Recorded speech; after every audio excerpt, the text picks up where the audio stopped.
মধ্যপ্রাচ্যের আকাশ বরাবরই উত্তপ্ত, কিন্তু সাম্প্রতিক ঘটনা প্রবাহ বিশ্ব রাজনীতির শক্তির ভারসাম্য নিয়ে নতুন করে প্রশ্ন তুলেছে।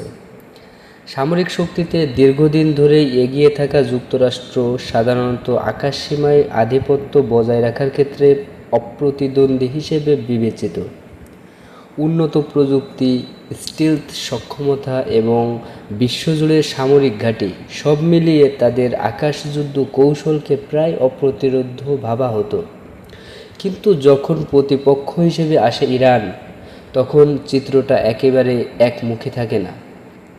দীর্ঘদিনের নিষেধাজ্ঞা ও চাপের মধ্যেও ইরান নিজেদের প্রতিরক্ষা ব্যবস্থা, বিশেষ করে বিমান প্রতিরক্ষা ও ক্ষেপণাস্ত্র প্রযুক্তিতে উল্লেখযোগ্য উন্নতি করেছে।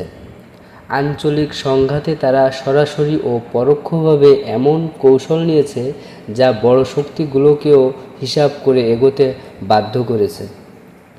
যদি সত্যিই উল্লেখযোগ্য সংখ্যক যুদ্ধবিমান ক্ষতিগ্রস্ত বা ধ্বংস হয়ে থাকে, তবে তা শুধু সামরিক ক্ষতিই নয়, মনস্তাত্ত্বিক ও কৌশলগত দিক থেকেও বড় ধাক্কা।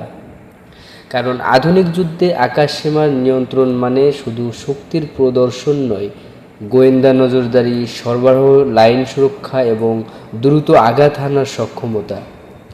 বিশ্লেষকরা বলছেন, এ ধরনের ঘটনা দেখিয়ে দেয় যুদ্ধের সমীকরণ আর একমুখী নয়।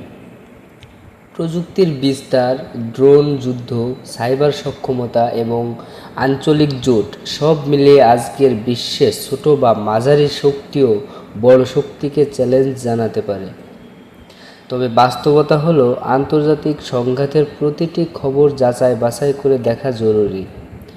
যুদ্ধক্ষেত্রে তথ্য প্রায় প্রোপাগান্ডা, মনস্তাত্ত্বিক কৌশল ও কূটনৈতিক বার্তার অংশ হয়ে ওঠে। তাই চূড়ান্ত সিদ্ধান্তে যাওয়ার আগে নির্ভরযোগ্য সূত্রের তথ্য গুরুত্বপূর্ণ। একটি বিষয় পরিষ্কার, মধ্যপ্রাচ্যের আকাশে নতুন করে শক্তির হিসাব নিকাশ শুরু হয়েছে। বিশ্ব রাজনীতির দাবার বোর্ডে পরবর্তী চাল কী হবে, এখন সেটাই দেখার বিষয়।